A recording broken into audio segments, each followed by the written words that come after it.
بناتے ہیں اور اس کو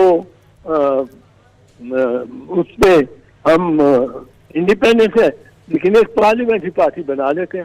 اب تیسرے دن وہ ایک پارلیمنٹری پارٹی بنا لیتے. ان کا حق ہے, بنیادی حق ہے کہ وہ رجسٹرڈ جماعت کسی بھی رجسٹرڈ جماعت میں شامل ہو. وہ کہتے ہیں جی ہم اس میں شامل ہو گئے ایک نئی پارٹی مزدور کسان پارٹی بنا کے.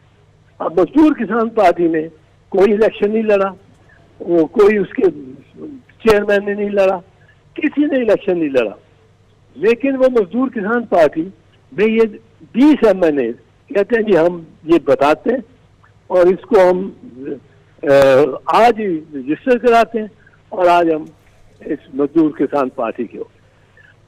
اب یہ پارٹی بن گئی. تیسرے دن دیکھنا پڑے گا کہ کس پارٹی پارلیمنٹری پارٹی کے پاس کتنے MNA ہیں. وہ تیسرا دن آتا ہے جب کہ انڈیپینڈنس نے بھی اپنے یہ حق اختیار کر لیا ہو کہ وہ کسی بھی جماعت, یہ بنیادی حق ہے آرٹیکل 17, کہ وہ کسی بھی جماعت کے ساتھ شامل ہو جائے اگر وہ رجسٹرڈ ہے. وہ جماعت اس کی پریزنس ہو اسمبلی میں یا نہ, یہ پتہ نہیں کہاں سے لے آتے ہیں کہ پارلیمنٹ پریزنٹ ہو, اس نے الیکشن لڑا ہو, اس میں کوئی ممبر آیا ہو. یہ کہاں لکھا ہے؟ یہ کہاں لکھا ہے؟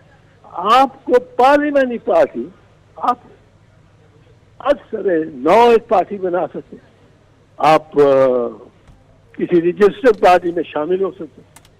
تیسرے دن جب یہ سب کچھ ہو جائے گا, پتہ لگ جائے گا کون نیا آیا,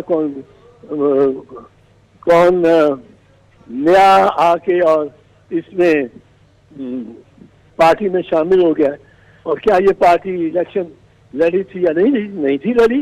ہم 20 انڈیپینڈنٹ MPs کا خیال ہے کہ ہمیں وہ اچھی لگتی اور ہم نے اسے شامل ہونا.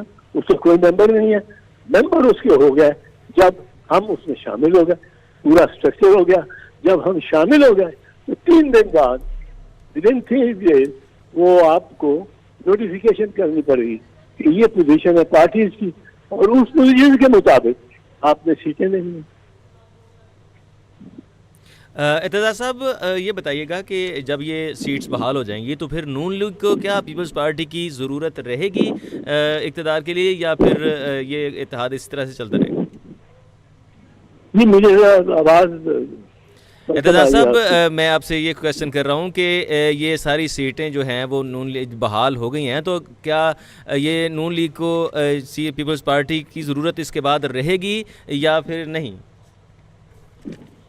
نون لیگ کو رہے گی. اتنی سیٹیں میرا نہیں خیال نون لیگ کے پاس بنتی ہیں کہ وہ زیادہ ہو جائے, پر موج کریں ہی, مفت میں مل رہا ہے مال. پاکستان میں اگر مفت میں ایسا مال مل جائے, لیکن وہ MNA جو آئیں گے وہ کچھ تو توقع رکھیں گے. اور موج کرو, آج کل تو ہر چیز الٹی ہو رہی ہے, قانون کے خلاف ہی ہو رہی ہے. سپریم کورٹ بھی قانون کے خلاف چلنے کو چلی گئی ہے, تو کیا کیا جائے.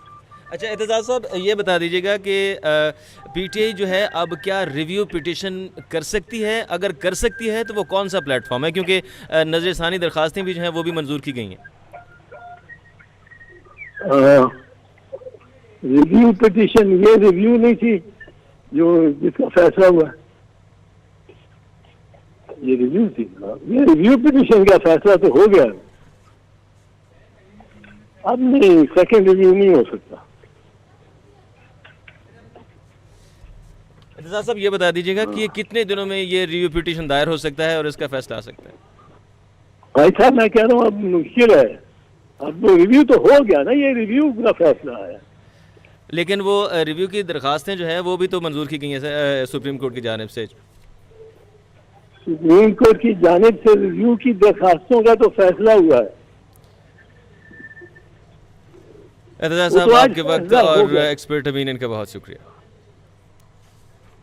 آپ کو اپڈیٹ کر دیں کہ مخصوص نشستوں سے متعلق نظر ثانی کے حوالے سے کہ فیصلہ جو ہے وہ آ گیا ہے اور مخصوص نشستیں نون لیگ اور پیپلز پارٹی کو اب ملے گی اور دیگر جماعتیں بھی اس کی حقدار ٹھہریں گی، لیکن پاکستان تحریک انصاف کو ان مخصوص نشستوں سے جو ہے محروم کر دیا گیا ہے۔ اور اکثریتی فیصلہ سنانے والوں میں آپ کو ناظرین بتا دیں کہ جسٹس مسرت ہلالی، جسٹس عاصم کاکڑ، جسٹس عامر فاروق، جسٹس علی باقر نجفی اور دیگر شامل ہیں۔ جسٹس حسن اظہر رضوی اور جسٹس محمد علی مظہر نے مشروط نظر ثانی کی۔ جسٹس محمد جمال خان مندخیل، جسٹس محمد علی مظہر، جسٹس حسن اظہر نے اختلافی نوٹ لکھا۔ جسٹس محمد علی مظہر اور جسٹس حسن اظہر رضوی نے الیکشن کمیشن کو